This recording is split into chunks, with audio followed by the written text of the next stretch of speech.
దుబ్బాక ఎమ్మెల్యేకు CM Revanth Reddy gift.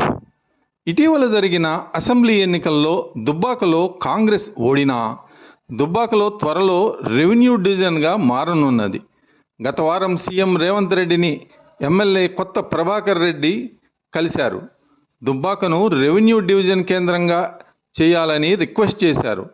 దీనికి CM Revanth Reddy సానుకూలంగా స్పందించారు. అందుకనుగుణంగా రెవెన్యూ డిపార్ట్మెంట్లో వివిధ భాగాల మధ్య ఆ ఫైలు సర్క్యులేషన్లో ఉన్నది. ప్రభుత్వం అధికారికంగా ప్రకటించడమే తరువాయి. కొత్త ప్రభాకర్ రెడ్డి కోరికకు అనుకూలంగా సీఎం రేవంత్ రెడ్డి నిర్ణయం తీసుకోవటంతో ఇకపైన రాజకీయంగా రిటర్న్ గిఫ్ట్గా ఎలాంటి పరిణామం చోటు చేసుకుంటుందన్నది కీలకంగా మారింది.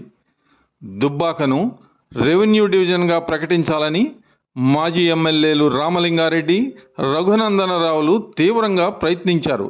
కానీ రెవెన్యూ డివిజన్ ఏర్పాటు కోసం అప్పటి ప్రభుత్వంపై పోరాటం చేసినా ప్రయోజనం లేకుండా పోయింది. అయితే మొన్నటి అసెంబ్లీ ఎన్నికల్లో భారాస నుంచి పోటీ చేసిన కొత్త ప్రభాకర్ రెడ్డి అదే అంశాన్ని ప్రధానంగా తన ఎన్నికల ప్రచారంలో ప్రస్తావించారు. ఫలితాలు వచ్చిన వెంటనే దుబ్బాకను రెవెన్యూ డివిజన్గా ఏర్పాటు చేయిస్తామని హామీ ఇచ్చారు. కానీ భారాస అధికారంలోకి రాష్ట్రంలో రాకపోవడంతో ప్రభాకర్ రెడ్డి హామీని కాంగ్రెస్ ప్రభుత్వం నెరవేర్చేందుకు సిద్ధమైందట. తమ నియోజకవర్గాల అభివృద్ధి కోసమే ముఖ్యమంత్రిని కలిశామంటూ కొత్త ప్రభాకర్ రెడ్డి సహా మెదక్ జిల్లాకు చెందిన 4 ఎమ్మెల్యేలు ఇటీవల క్లారిటీ ఇచ్చారు. రాజకీయాలతో సంబంధం లేదని నొక్కి చెప్పారు.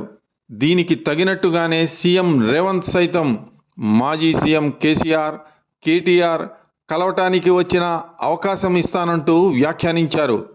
చాలామంది భారాస లీడర్లు, సిట్టింగ్ ఎమ్మెల్యేలు కాంగ్రెస్ వైపు చూస్తున్నారంటూ వార్తలు వస్తున్న సమయంలో ఆ 4 ఆ తర్వాత మరికొందరు వెళ్ళి సీఎం రేవంత్ రెడ్డిని కలిశారు.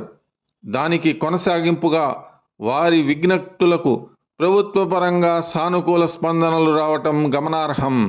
విపక్ష ఎమ్మెల్యేలు తమ నియోజకవర్గాల్లోని అభివృద్ధి పనుల కోసం ఎప్పుడైనా కలవచ్చని సీఎం రేవంత్ రెడ్డి ఓపెన్గానే ప్రకటించారు. దీంతో సీఎం రేవంత్ రెడ్డిని కలిస్తే పనులు పూర్తవుతాయనే ధీమా విపక్ష ఎమ్మెల్యేల్లో మెల్లమెల్లగా కలుగుతోంది. దుబ్బాకను రెవెన్యూ డివిజన్గా ప్రకటించేందుకు కసరత్తు జరుగుతున్న విషయం భారాసలోని ఇతర ఎమ్మెల్యేల చెవిలో పడింది. దీంతో తమకు కూడా సీఎం అపాయింట్మెంట్ కావాలని సీఎంఓ ఆఫీసును సంప్రదిస్తున్నట్టు తెలుస్తోన్నది. మరిన్ని అప్డేట్స్ కోసం మా కాయ్ టీవీని సబ్స్క్రైబ్ చేసుకోండి. మా వీడియో కనుక మీకు నచ్చినట్లయితే లైక్ చేయండి, షేర్ చేయండి. మీ విలువైన అభిప్రాయాలను కామెంట్ బాక్స్లో తెలియజేయండి.